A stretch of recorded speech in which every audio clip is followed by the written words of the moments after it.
530 BMW 2018 metų, turi 122 000 mylių.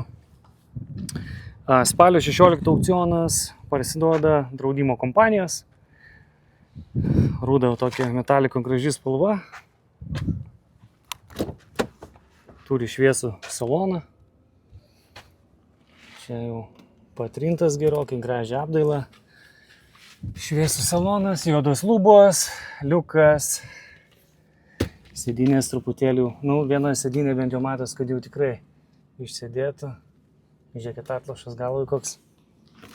Pagalės yra iššokusios praktiškai visos, ne praktiškai, bet visos abiejų pusių lubų. Kelienų vairuotojo keleivio. Luxury linas, kaip matot. Turi projekciją ant stiklo. Stiklas taip pat sudaužytas, reikia keisti. Padanga tuščia. Čia oda sėdinių gera. Būklė gera. Tik tai viena vairuotojų sėdinė jau tokia išsidėta. Yra paktronikai. Pasižiūrim kitoj pusėj.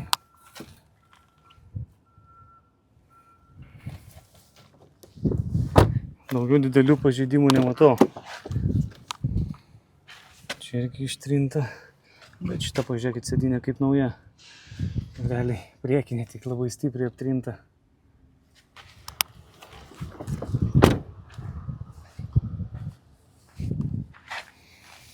Bamperiukas pabraižytas.